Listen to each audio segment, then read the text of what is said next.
Vale, vamos a hacer un pequeño vídeo que nos sirve de recordatorio sobre cómo son las cisternas polivalentes de líquidos y cómo lo hemos representado en el simulador, porque hay un matiz que hay que tener en cuenta. Las cisternas de líquidos, las que no llevan hidrocarburos, pueden llevar un corrosivo y cualquier inflamable que no sea un hidrocarburo, es decir, una gasolina o un gasóleo, etcétera, van en unas cisternas que se llaman polivalentes.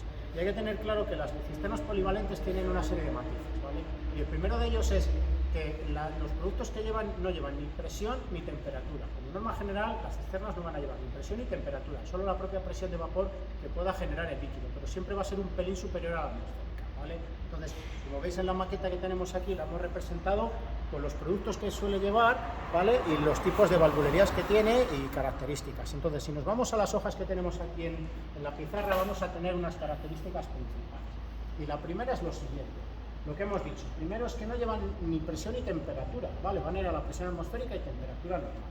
Lo segundo que tenemos que tener en cuenta es que si son compartimentadas, el etiquetado ya nos va a decir qué tipo de productos llevan. Por ejemplo, si os fijáis delante y detrás se llevarán el panel neutro, ¿vale? Y luego en cada compartimento van a llevar los paneles correspondientes.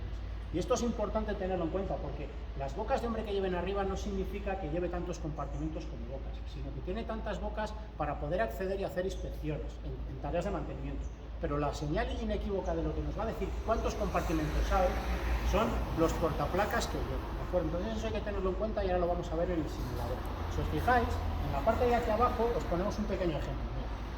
Aquí veríamos que son 5 portaplacas laterales porque si os fijáis lleva 5 colectores diferentes y 5 ramales, ¿de acuerdo? Pero mira, si os fijáis aquí, aunque pueda llevar los mismos compartimentos, ya no lleva las mismas, ya no va a llevar los portaplacas porque todos mueren en un único ramal. Entonces, aunque las cisternas por dentro estén parapetadas, lleven un mamparo, van a acabar en un único ramal. Entonces esta cisterna es monocuba, solo va a llevar las placas delante y detrás numeradas. Y si nos fijamos en esta que tenemos aquí, llevaría 3 portaplacas, porque si os fijáis lleva 3 ramales. Y 2 de ellos, adelante y atrás, acaban en un único. Entonces esto y esto se comportan como un único compartimento. Entonces deberían llevar el mismo producto. Estas cosas hay que tenerlas en cuenta para fijarnos en los ramales que llevan, ¿de acuerdo? Otro aspecto a tener en cuenta que vemos aquí es, en este caso ya vemos una cisterna monocuba. Si os fijáis es un único compartimento y esto son rompeolas, ¿vale? ¿Qué pasa? Que estos rompeolas tanto por arriba como por abajo están abiertos, ¿de acuerdo? Entonces, aunque veamos diferentes bocas de hombre, sirven para acceder dentro de la cisterna, pero el compartimento es uno solo y lo vamos a ver tanto por las placas como porque solo lleva un ramal, ¿de acuerdo? Otro factor, el último ya, es qué tipo de valvulería llevan las cisternas de líquidos. Pues como bien sabemos, el ADR nos establece que tienen que llevar 3 cierres, ¿vale? La válvula de fondo, la llave de corte y el tapón del racor. Entonces, las válvulas de fondo pueden ser de 2 tipos. Bien, con accionamiento de volante, que ya vimos en otros vídeos en el simulador, y luego hay otras que son iguales, pero se acceden directamente desde la salida, que es esa que veis ahí, ¿de acuerdo? Ahí si os fijáis, es una válvula de fondo igual que esta. La diferencia es que esta es un vástago que cruza desde arriba abajo por dentro de la cisterna y esta se utilizaría para abrirla de esa manera. Y luego tendríamos la llave de corte y el tapón. Y los racores, como bien sabéis, pueden ser de 2 tipos. Bien llevan el tambagel, macho o hembra, o bien el guillemín. Entonces esto nos lleva al siguiente punto. Si nos vamos al simulador, si os fijáis ya está etiquetado como nos la podríamos encontrar si llevara 2 productos, ¿vale? Vemos el panel neutro detrás y todas las etiquetas correspondientes. Y si nos vamos al lateral, si os fijáis, en base a la información que os acabo de contar, veríamos que esta lleva 2 compartimentos.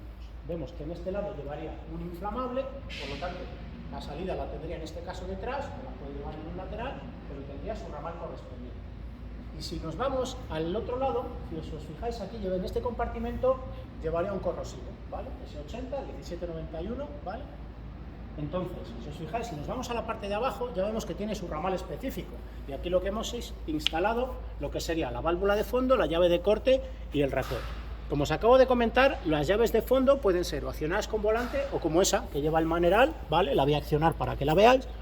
Ahí está cerrada y al accionar el maneral, ¿vale? Aquí lleva una pequeña arandela que se coloca y ahí estaría abierta y en la descarga se podría accionar.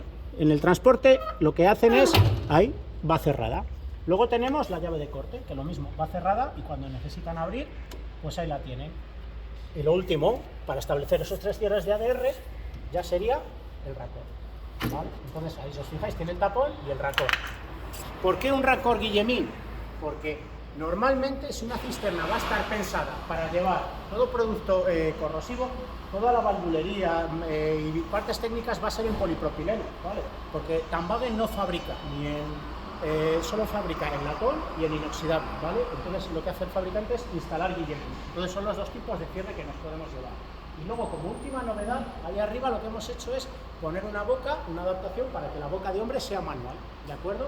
Sería como la que tenemos en el otro compartimento del simulador, con palomillas y apertura manual, ¿vale? Entonces, con toda esta información, ya de cara a próximos meses, ya empezaríamos a practicar situaciones donde tenemos dos líquidos de rama.